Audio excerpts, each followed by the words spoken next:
देखिए, आज देश भर में लोहड़ी की धूम है। उत्साह और उमंग के साथ इस त्योहार की आपको बहुत बहुत बधाइयां। देश भर से आ रहे लोहड़ी के रंग आपको दिखाएंगे, लेकिन उससे पहले बात उन सौगातों की कर लेते हैं जो आज काशी को मिलने जा रही हैं। आज देश की जो नजरें हैं वो काशी के संत रविदास घाट पर है, जहां से आज देश में पहली बार कई राज्यों को जोड़ने वाले रिवर क्रूज सफर की शुरुआत जो है वो होने जा रही है। इस घाट से गंगा विलास क्रूज आज सुबह 10:30 बजे 51 दिन के लंबे सफर के लिए निकलेगा। ये क्रूज 3200 किलोमीटर लंबा सफर तय करके 1 मार्च को असम के डिब्रूगढ़ पहुंचेगा। इस क्रूज को थोड़ी देर में पीएम मोदी हरी झंडी भी दिखाने वाले हैं। पूरे देश की निगाहें इस पर रहने वाली हैं। आज काशी को उस टेंट सिटी का देखिए गिफ्ट भी मिलने जा रहा है। इस टेंट सिटी को काशी के पर्यटन की नई पहचान भी कहा जा रहा है। गंगा की रेत पर टेंट सिटी बनकर तैयार है। ये टेंट सिटी 5 स्टार होटल जैसी सुविधाओं से लैस है, लेकिन आज सबकी निगाहें, आज सबकी नजरें उस क्रूज पर है जो अब से थोड़ी देर बाद काशी से डिब्रूगढ़ के लिए रवाना होने वाला है।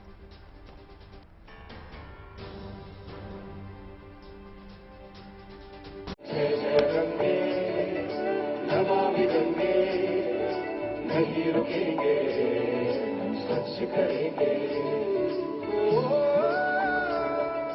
ये सुरमई शाम एक रात पहले की है, जो चंद घंटों बाद काशी में गंगा की लहरों पर इतिहास लिखा जाने वाला है। इसमें गंगा की आराधना के सुर हैं, भक्ति का भाव भी है, भारत के भविष्य की भावनाओं का ज्वार जो उमड़ने वाला है जब गंगा विलास क्रूज अपने गंगा पथ पर आगे बढ़ेगा।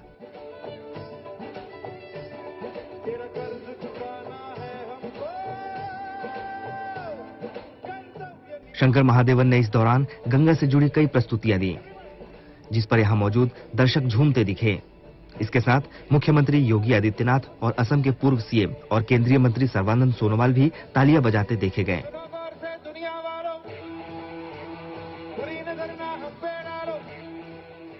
फिर शंकर महादेवन ने अपने चर्चित देशभक्ति सुनो गौर से दुनिया वालों की धुन छेड़ी तो सीएम योगी और सोनोवाल खुद को रोक नहीं सके। मंच पर उन्हें सम्मानित करने पहुंच गए।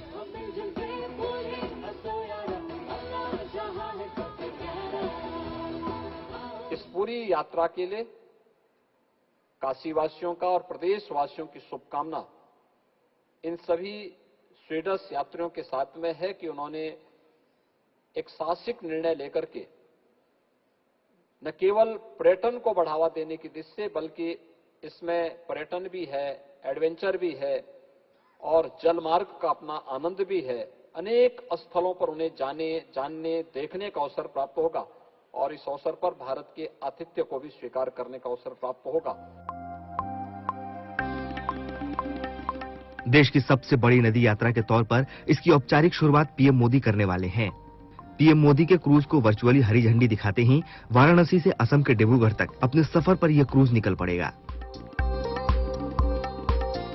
गंगा विलास यात्रा ये पवित्र भूमि बनारस से डिब्रूगढ़ तक रवाना होंगे। इसकी फ्लैग ऑफ परम आदरणीय प्रधानमंत्री नरेंद्र मोदी जी करेंगे। इस कार्यक्रम को सफल बनाने के लिए उत्तर प्रदेश सरकार, बिहार, झारखंड, वेस्ट बंगाल, असम सरकार और साथ में बांग्लादेश सरकार के साथ मिलकर हम लोगों ने तय की है।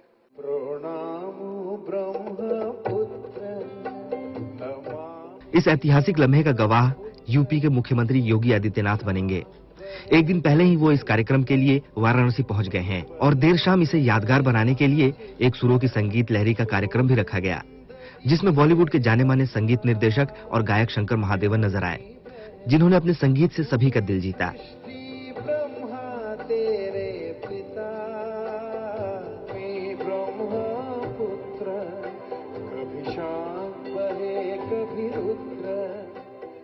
दुनिया के सबसे बड़े रिवर क्रूज कहे जा रहे गंगा विलास की खूबियां इसे अलग बना रही हैं। सोने पर सुहागा ये कि इसे भारत ने खुद बनाया है। फिलहाल इसे वाराणसी के रामनगर घाट से रवाना किया जाएगा। इस पर 32 स्विस नागरिक सवार होंगे, जो इसके पहले यात्री हैं। अब आपको इस क्रूज के बारे में बताते हैं। ये क्रूज कुल 32 किलोमीटर का सफर 51 दिन में तय करेगा।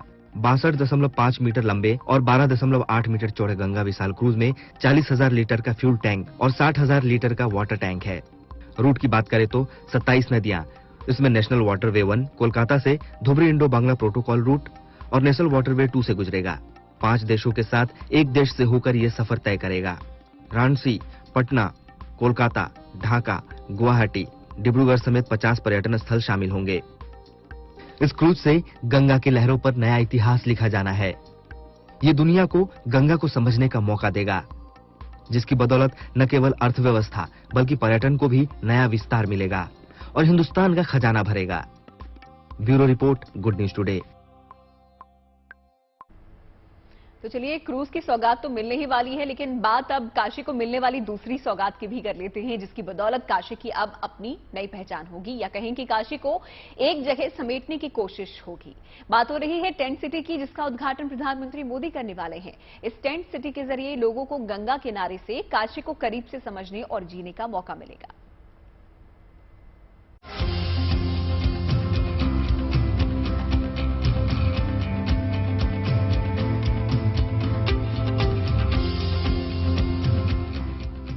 एक दिन में ये काशी को मिलने वाली दूसरी सौगात है, जिसे लेकर देश भर की निगाहें आज वाराणसी पर टिकी हैं। काशी की किस्मत और पर्यटन की नई संभावनाओं को तैयार करने वाले ये दोनों तोहफे प्रधानमंत्री मोदी दे रहे हैं, जिसे न सिर्फ भारत के आध्यात्मिक इतिहास को समझने का मौका मिलेगा, बल्कि भारत की सांस्कृतिक विरासत से करीबी रिश्ता भी सैलानी बना सकेंगे। ये टेंट सिटी उसमें एक अहम पड़ाव साबित होने जा रही है। 3 एकड़ में फैली इस टेंट सिटी में 125 टेंट लगाए जा चुके हैं। 15 तारीख को इस टेंट में सैलानियों का पहला ग्रुप आकर रहना शुरू कर देगा। तो आपको इस टेंट सिटी में क्या मिलने वाला है, जरा उसकी भी एक झलक देख लीजिए। अब हम आपको एक टूर कराते हैं, दिखाते हैं कि आखिर जो ये टेंट है वो अंदर से कैसे दिखाई दे रहे हैं, उनमें क्या कुछ सुविधाएं होंगी। तो ये एक टेंट है जो कि एक हट के शेप में है। यहाँ हम चलते हैं, यहाँ पर आप अंदर आ सकेंगे। अंदर आने के बाद में ये आपको यहाँ पर एक थोड़ा सा स्पेस मिलेगा। ये एक तरीके से आप कह सकते हैं कि बाहर का एरिया है। एक छोटा सा एरिया दिया गया, यहाँ पे आप बैठ करके सुबह चाय का आनंद ले सकते हैं, सूर्योदय देख सकते हैं। उसके बाद टेंट के अंदर अगर हम जाएंगे तो यहाँ पर जो है एकदम मॉडर्न तरीके से और उसके साथ में साथ पारंपरिक तौर पे जो खूबसूरती से जो सेटअप होता है वो दिखाई दे रहा है हमको। यहाँ पर आप बेड देख सकते हैं, बाकायदा यहाँ पर एक बेड दिया गया है। यहाँ पर लैंप्स भी होंगी, स्टडी और यूटिलिटी के लिए टेबल भी होगा, बैठने के लिए यहाँ पर सोफा और तमाम चीजों को दिया गया है। और उसके साथ ही साथ एक अटैच ये बाथरूम का सेटअप होगा। फिलहाल के तौर पर ये जो सेटअप है ये पूरी तरीके से फाइनल किया जा रहा है, अभी कुछ समय और है। लेकिन यहाँ पर आप देखेंगे ये बाथरूम की यूटिलिटीज बनाई जा रही है। यहाँ पर वार्डरोब भी हो सकेगा। और इसके साथ ही साथ अगर ठीक सामने अगर आप यहाँ पर देखेंगे तो यहाँ पर जो है ये मॉडर्न फैसिलिटीज के साथ में बाथरूम को बनाया जा रहा है, ताकि यहाँ पर इस टेंट में पूरी सुविधाओं के साथ में ये लैस होगा और तमाम तरह की सुविधाएं जो है यहाँ पर आपको दिखाई देंगी। चूंकि जो थीम है इस टेंट सिटी की वो यही है कि बनारस का जो रंग है, बनारस के जो धरोहर है, जो यहाँ की संस्कृति है, जो यहाँ के रंग है, उनको पर्यटकों को पूरी तरीके से उसका वो आनंद ले सके। लेकिन उसके साथ ही साथ मॉडर्न तरीके से, क्योंकि ये जो हम आपको टेंट दिखा रहे हैं इसमें जो तमाम सुविधाएं हैं वो पूरी तरीके से एक मॉडर्न अप्रोच के साथ में बनाई गई हैं। और ऐसे ही तमाम अलग अलग कॉटेजेस को तैयार किया जा रहा है। इनकी अलग अलग कैटेगरीज है जिस हिसाब से इनको बनाया जाएगा। इस टेंट सिटी में 3 तरह की कैटेगरी रखी गई है। इसकी शुरुआत 15,000 से होगी। इसमें 2 तरह के पैकेज रखे गए हैं, जिसमें 1 रात 2 दिन, 2 रात 3 दिन का पैकेज शामिल है। काशी और गंगा के महत्व को समझाते, दर्शाते और एक नई आस्था की भावना को जलाने वाले संसार के रूप में इसकी पहचान दर्ज कराने की तैयारी है। यही वजह है कि गंगा की पवित्रता को बरकरार रखने के उद्देश्य से यहाँ अल्कोहल और नॉनवेज पर पूरी तरह पाबंदी होगी। निरान टेंट सिटी, और ये टेंट सिटी का यूएसपी ऐसा है कि आप कोई भी टेंट से, चाहे कि गंगा जी का फ्रंट का टेंट हो या एकदम राइट बैक का टेंट हो, कोई भी टेंट से ये ऐसे डिजाइन किया गया है कि आप टेंट से जब भी बाहर आइएगा तो हर टेंट का बालकनी से आपको गंगा जी और गंगा का घाट दिखेगा। म्यूजिक से लेके पूजा का जो हेरिटेज है वो डेफिनेटली पूरा all over India, even world के बाकी देशों के लोगों के लिए भी ये पहचान करवाना, यही हम लोग का प्रयास है। और अभी तक तो रिस्पांस बहुत ही अच्छा है, इवन फॉरेन बुकिंग्स भी बहुत है। इस टेंट सिटी में रहकर काशी को देखने वालों की चाहत पूरी करने के लिए बुकिंग शुरू हो चुकी है। निरान नाम की कंपनी ने इस टेंट सिटी को चलाने का जिम्मा उठाया है। इस टेंट सिटी के जरिए काशी को अनुभव करने की चाहत रखने वालों को निरान की वेबसाइट के साथ तमाम ट्रैवलिंग साइट से बुकिंग का ऑप्शन मिलेगा।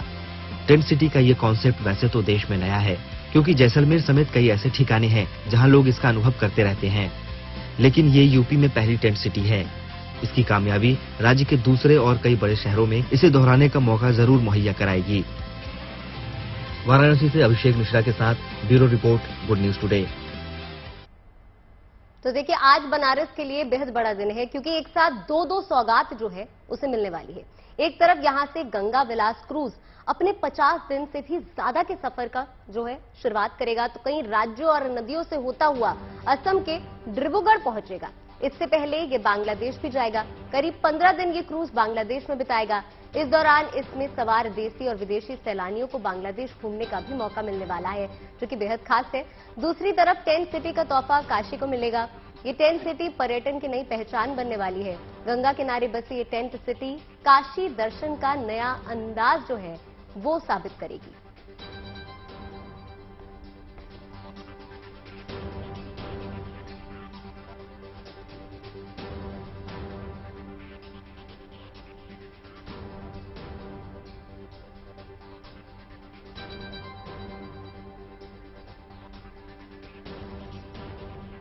तो दो सौगातें यहां पर आज काशी को मिलने वाली हैं, और जैसा कि तस्वीरें भी लगातार हम आपको दिखा रहे हैं, एक तरफ टेंट सिटी का तोहफा मिलने जा रहा है, तो दूसरी तरफ क्रूज यहां पर आज समर्पित करने वाले हैं प्रधानमंत्री मोदी कुछ ही देर में, जो कि 51 दिनों में 3200 किलोमीटर का सफर तय करने वाला है। गंगा विलास क्रूज ये है। और किस तरीके की तैयारियां हैं, हमारी सहयोगी लगातार नजर वहां पर बनाए हुए हैं। अभिषेक मिश्रा हमारे साथ जुड़ गए हैं। अभिषेक, फिलहाल किस तरीके की तैयारी क्रूज को लेकर कही जा रही है, क्योंकि कुछ ही घंटे का वक्त यहां पर बचा है। कहा जा रहा है कि 10:30 बजे प्रधानमंत्री हरी झंडी दिखाने वाले हैं। कैसी तैयारियां वहां पर है?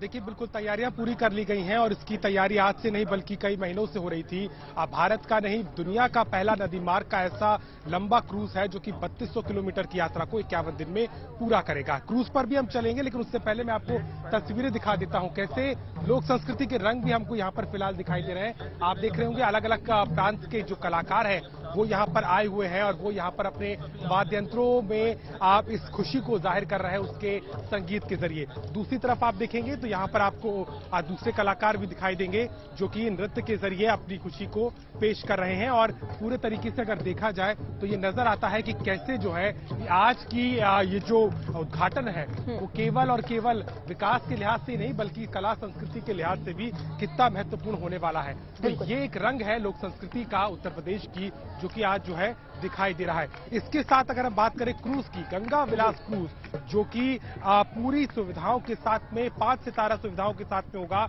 इस पे अब आप नजर डालिए। पूरी तरीके से तैयार है, दुल्हन की तरह इसको सजाया गया है। ऊपर आप देखेंगे आपको विदेशी सैलानी दिखाई देंगे। स्विट्जरलैंड और जर्मनी के लगभग 31 मेहमान जो है इस क्रूज में मौजूद है। 40 लोगों का स्टाफ है, और ये यात्रा आज बनारस से शुरू होने वाली है। इसका उद्घाटन प्रधानमंत्री लगभग 10:30 बजे वर्चुअली करेंगे। यानी कि ये जो यात्रा गंगा का जो घाट है जहां मौजूद है रविदास घाट, यहां से शुरू होते हुए पूरे तरीके से ढाका होते हुए ये जाएगा डिब्रूगढ़ तक, और वहां तक ये यात्रा होगी। तमाम सुविधाएं इसमें हैं, चाहे जिम्नेशियम की बात कर ले, चाहे लाइब्रेरी की बात कर ले। इसके अलावा मनोरंजन के कई साधन होंगे। क्रूज पे कला और साहित्य और लोक संस्कृति के भी रंग दिखाई देंगे। तो यानी कि एक तरीके से ये जो यात्रा है केवल आपको गंगा की संस्कृति से तारुफ तो कराएगी, इसके साथ ही साथ 50 से ज्यादा स्थानों पर होते हुए जाएगी। तो इसका साफ आशय है कि कैसे भारत के इस पर्यटन को दुनिया के पटल पर स्थापित करने के लिए ये गंगा विलास क्रूज एक बड़ा मील का पत्थर आज साबित होगा, जिसकी शुरुआत खुद प्रधानमंत्री मोदी करेंगे। तैयारियां पूरी कर ली गई हैं, और अब से कुछ ही देर में इसकी शुरुआत पहली बार इसकी पहली यात्रा वाराणसी से शुरू हो जाएगी। बिल्कुल अभिषेक, जिस तरह से आपने हमें क्रूज की यहाँ पे तस्वीरें दिखाई हैं और सुविधाओं की यहाँ पर लगातार बात हो रही है, उसी के बारे में जानना चाहूंगी। किन किन खास सुविधाओं से लैस है, साथ ही में कितने यात्री इसमें सवार हो सकेंगे, और 50 दिन से भी ज्यादा का इसका सफर होने वाला है, कहां कहां से गुजरेगा ये क्रूज, इसके बारे में तमाम जानकारी दें। देखिए, ये जो क्रूज है इसकी शुरुआत वाराणसी से हो रही है, यानी इसकी जो पहला पॉइंट है वो वाराणसी है। इसके बाद ये यहां से गाजीपुर बलिया होता हुआ पटना जाएगा। पटना से इसका अगला डेस्टिनेशन कोलकाता होगा। कोलकाता के बाद ये मुड़ जाएगा ढाका यानी बांग्लादेश की तरफ, और बांग्लादेश से फिर होता हुआ ये नॉर्थ ईस्ट इंडिया की तरफ जाएगा और असम के डिब्रूगढ़ में इसका यानी कि आखिरी डेस्टिनेशन है। तो ये जो पूरा स्ट्रेच है ये 3200 किलोमीटर का है, और इसको जो प्लान किया गया है वो 51 दिन यानी कि 51 दिन का ये पूरा टूर होगा अगर आप इस पूरी यात्रा को करते हैं। हालांकि इसमें पर्यटकों के पास में एक ऑप्शन ये भी रहेगा कि वो कोलकाता तक की भी यात्रा कर सकेंगे, यानी कि जो दूरी है वो आधी हो जाएगी, जो समय है वो भी लगभग आधा हो जाएगा और 25 से 26 दिन में आप इस यात्रा को कर पाएंगे। दूसरी तरफ अगर आप कीमत के लिहाज से देखें कि कितनी कीमत चुकानी होगी, तो उस पर भी अगर नजर डालें तो एक व्यक्ति के लिए एक दिन का किराया और तमाम सुविधाओं का जो किराया है वो 50,000 के लगभग है। यानी कि अगर आप 51 दिन की यात्रा करते हैं तो आपको 25 लाख रुपए इसमें इन्वेस्ट करने होंगे, और अगर कोलकाता तक यात्रा है तो वो 12 से 13 लाख रुपए के बीच में हो सकती है, क्योंकि इसमें जो सुविधाएं है वो 5 सितारा होटल के स्तर की है। सुविधाओं की अगर मैं बात करूं तो जैसा मैंने कहा, इसमें अंदर लाइब्रेरी है, जिम्नेशियम है, मनोरंजन के साधन है, रेस्टोरेंट्स हैं। इसके अलावा तस्वीर एक बार फिर से आपको दिखा दें, अगर आप रूफ टॉप पे नजर डालेंगे तो वहां पर भी जो है ओपन एयर पे आप जो है गंगा के मुहानों का आनंद ले सकते हैं। रोज शाम को जो है संगीत के अलग अलग कार्यक्रम किए जाएंगे। इसके अलावा अलग अलग डेस्टिनेशंस पर विजिट भी होगी, जिसमें यात्री जो है इस जहाज से उतरेंगे, एक गाइड और एक बाकायदा पूरी टीम उनको लेकर के जाएगी और अलग अलग स्थानों पर जो इस मुहाने में पड़ते हैं वहां उस पर्यटन को कराएगी और उनको उस बारे में जानकारी दी जाएगी। यानी कि मार्ग भले ही जल का हो, लेकिन थल यानी कि मुहानों से जुड़े हुए जितने भी पर्यटन के केंद्र हैं वहां से होते हुए गुजरेगा और आपको एक ऐसा अनुभव कराएगा कि सदियों पहले, क्योंकि जलमार्ग के जरिए ही पूरा यातायात हुआ करता था, लेकिन उसकी लग्जरी को बढ़ाया गया है, उसके स्तर को बढ़ाया गया है। बिल्कुल, और तैयारियों में भी नजर आता है अभिषेक। करेंगे तो आप जानेंगे कि भारत और ये बिल्कुल, भले ही टिकट यहाँ पर जो प्राइस आपने बताया ज्यादा हो, लेकिन बावजूद इसके भी बुकिंग फुल अभी 2 महीने की बताया जा रहा है कि यहाँ पर हो चुकी है इस क्रूज की। अब थोड़ी ही देर और इंतजार यहाँ पर करना होगा हमें, क्योंकि थोड़ी ही देर में प्रधानमंत्री नरेंद्र मोदी वर्चुअली इस क्रूज को हरी झंडी दिखाने वाले हैं। अभिषेक, नजर आप बनाए रखें। फिलहाल के लिए आपका बहुत बहुत शुक्रिया। लोहड़ी बीतेगी तो मकर संक्रांति आएगी। नए साल की शुरुआत इन 2 बड़े पर्व से होती है। देश भर में आज लोहड़ी तो कल मकर संक्रांति मनाई जाएगी। इसके लिए दिल्ली से लेकर गुजरात तक खास इंतजाम किए गए हैं। इसी मकर संक्रांति पर पतंगों का भी काफी ज्यादा खास महत्व होता है। इन्हीं पतंगों से गुजरात के कई शहर पटे पड़े हुए हैं। देखिए हमारी ये खास रिपोर्ट।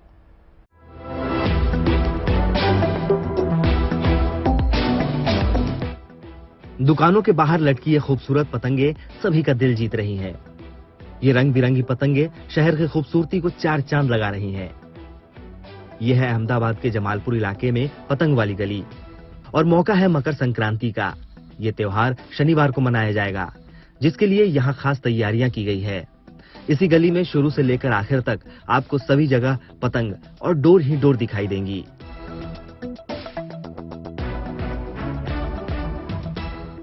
गुजरात में मकर संक्रांति का त्योहार बड़ा ही खास रहता है। इस दिन आपको हर जगह पर काय पोछे ए लपेट इसी तरीके की आवाजें सुनाई देती है। इस वक्त हम मौजूद है पतंग बाजार में, क्योंकि पतंग ही ये रहती है कि हर जगह पे पतंगबाजी आपको दिखती है। और आप देख सकते हैं यहाँ पे 2 दिन पहले पतंगबाजी की 2 दिन पहले जो पतंग बाजार है वो लोगों से भरा पड़ा हुआ है। यहाँ बाजार में कई तरह की पतंगे मिल रही हैं, फिर चाहे वो छोटी पतंग हो या फिर बड़ी या और बड़ी, यानी ग्राहकों के लिए हर इंतजाम किया गया है। निराश होने की जरूरत नहीं, बस देर है तो यहाँ कदम रखने की। कस्टमर मांगता है कि भाई हमें रामपुर की पतंग चाहिए तो हमें वो भी बनानी पड़ती है। जिस तरह से आप देखिए वो सामने आपको गोल पतंग जो दिख रही है ये रामपुर की बनी वो गोल वाली पतंग, ये पतंग जो बनी हुई है वो रामपुर कारीगर की बनी हुई है। इसके बहुत से ज्यादा कस्टमर आते हैं और हमें ये पतंग बनानी पड़ती है। वहीं कारीगर भी इन पतंगों को बनाने में कोई कसर नहीं छोड़ते। वो हर बारीक चीज का ख्याल रखते हैं ताकि एक अच्छी पतंग तैयार हो और लोगों के हाथ में जो भी पतंग आए वो आसमान के बुलंदियां छुए। पतंग बनाते वक्त कमान का ख्याल रखा जाता है। ये कमान है सरकी होना चाहिए। क्या ये वाला? अच्छा, ये देखिए ये जो लकड़ी है ये उसमें क्या मतलब उसको कैसे आप देखते हैं? यानी वो लकड़ी सही होनी चाहिए, नहीं वाले अक्खी गोल गोल कमान मिलनी चाहिए। और तो और ग्राहकों को लुभाने के लिए पतंगे ही नहीं, मांझे भी रंग बिखेर रहे हैं। एक से बढ़कर एक मांझा आपके लिए हाजिर है। ये मांझा इस तरह तैयार होता है। खूबसूरत रंग मांझों पे चढ़ाए जाते हैं ताकि मांझे भी पतंगों की तरह मन मोह ले। साथ ही जो बच्चे होते हैं पतंग भले ही कम उड़ाते हैं, लेकिन ये आवाज सबसे ज्यादा आसमान में सुनाई देती है, क्योंकि हर किसी को पतंगबाजी करनी रहती है। इतना ही नहीं, इन दुकानों में आपको बच्चों के लिए पीपनी भी मिल जाएगी। यानी जब भी किसी की पतंग कटी तो इसका जश्न इसी पीपनी को बजाकर मनाया जाएगा। तो चले आइए अहमदाबाद के इस पतंग वाली गली में, जहां खूबसूरत मांझा और रंग बिरंगी पतंगे आपके इंतजार में है। गोपी घांगर के साथ bureau report, good news today. तो अहमदाबाद में तो मकर संक्रांत को लेकर बाजार सज चुके हैं पतंगों से और हर कोई खरीदारी पतंग की कर रहा है। लेकिन पश्चिम बंगाल की अगर बात की जाए तो यहाँ के दक्षिण 24 परगना जिले में गंगा सागर मेला लगा हुआ है।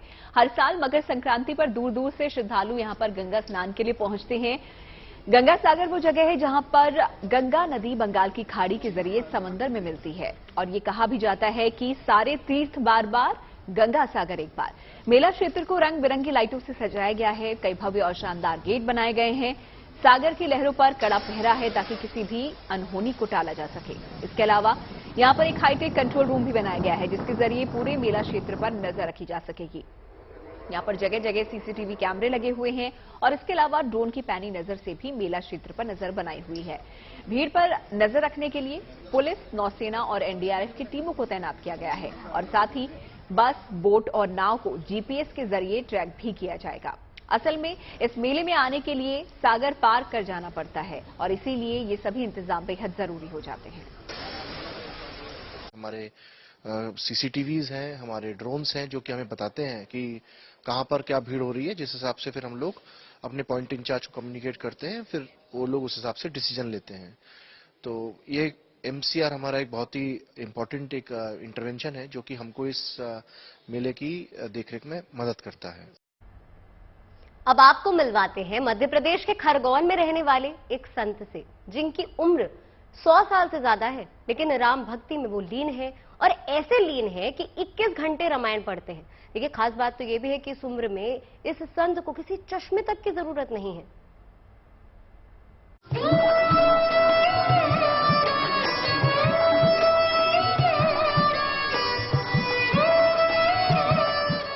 भारत आध्यात्म और संस्कृति का देश है, जिसके भीतर रहस्य और चमत्कार छिपे हैं। ये रहस्य और चमत्कार ही साधु संतों की पूंजी रहे हैं। ऐसा ही एक चमत्कार खरगोन जिले में नर्मदा के तट पर बने इस ठिकाने में भी लोगों को दिखता है।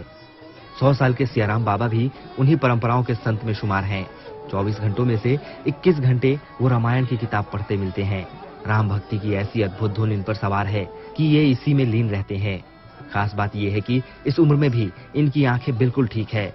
इन्हें किसी चश्मे की जरूरत नहीं। 1955 में भटियान गांव में पधारे बाबा सियाराम के बारे में कहा जाता है कि इन्होंने बरगद के पेड़ के नीचे तपस्या की थी, हनुमान जी की प्रतिमा स्थापित की थी, जिसके बाद गांव के लोगों ने इनसे प्रभावित होकर 1974 में यहाँ मंदिर बनवा दिया। तब से यही ठिकाना बन गया बाबा सियाराम का। बाबा अपने भक्तों से 10 रुपए से ज्यादा का दान नहीं लेते। इससे ज्यादा देने वालों को 10 रुपए काट कर लौटा देते हैं। जबकि दान करने में पीछे नहीं, नांगलवाड़ी मंदिर को लगभग 3 करोड़ रुपए और दूसरे मंदिरों को 30 लाख से 5 लाख रुपए तक का चांदी का मुकुट दे चुके हैं। बाबा से जुड़े कई चमत्कार उनके भक्त बताते हैं। आज इतनी उम्र होने के बाद भी वो नीचे जाते हैं, नर्मदा में नहाते हैं, इतने ठंडे पानी में भी, और अपना कार्य खुद करते हैं। और सबसे बड़ी बात है, उनको हनुमान जी के साक्षात दर्शन होते हैं। आज सबसे मतलब देखा जाए तो कहीं पे भी दान धर्म का काम है वो अच्छे से करते हैं। मौसम कोई भी हो, बाबा सिर्फ एक वस्त्र में रहते हैं। खास बात यह है कि बाबा के दर्शन करने के लिए एमपी, गुजरात, राजस्थान और महाराष्ट्र तक से श्रद्धालु आते हैं। खरगोन से उमेश रेवलिया, गुड न्यूज टुडे। और चलिए अब बात मौसम की कर लेते हैं। हिमाचल प्रदेश और उत्तराखंड में ऊंचाई वाले इलाकों में बर्फबारी का दौर जारी है और नए साल में यहां पर पहली बार बर्फबारी हुई थी और इस जबरदस्त हिमपात से वादियों में इस वक्त बर्फ की मोटी चादर बिछ चुकी है और वादियां चांदी जैसी चमक रही हैं। हिमाचल प्रदेश के लाहौल स्पीति में नेशनल हाईवे 5 पूरी तरह से बर्फ से पटा हुआ है। ये नेशनल हाईवे लाहौल स्पीति जिले को लद्दाख से जोड़ता है और यहां पर दूर दूर तक जमीन नजर नहीं आ रही। ऐसे में रास्ते को खोलने के लिए बीआरओ की टीम को लगाया गया है और बीआरओ के जवान बर्फ हटाने वाली मशीनों के जरिए रास्ता खोलने में जुटे हुए हैं। यहां पर बर्फ हटाने का काम तेजी से जारी है, लेकिन मनाली में फिर से बर्फबारी शुरू हो चुकी है। आसमान से रुई की फाहों की तरह बर्फ गिर रही है। मकानों और होटल की छतों पर बर्फ की मोटी परत जमी हुई नजर आ रही है। बर्फ से लदी वादियां और पेड़ पौधे चांदी की तरह चमक रहे हैं। अटल टनल के पास 2 फीट तक बर्फ जम चुकी है और ऐसे में पुलिस प्रशासन ने एहतियातन यहां से फिलहाल गाड़ियों के आने जाने पर रोक लगा दी है।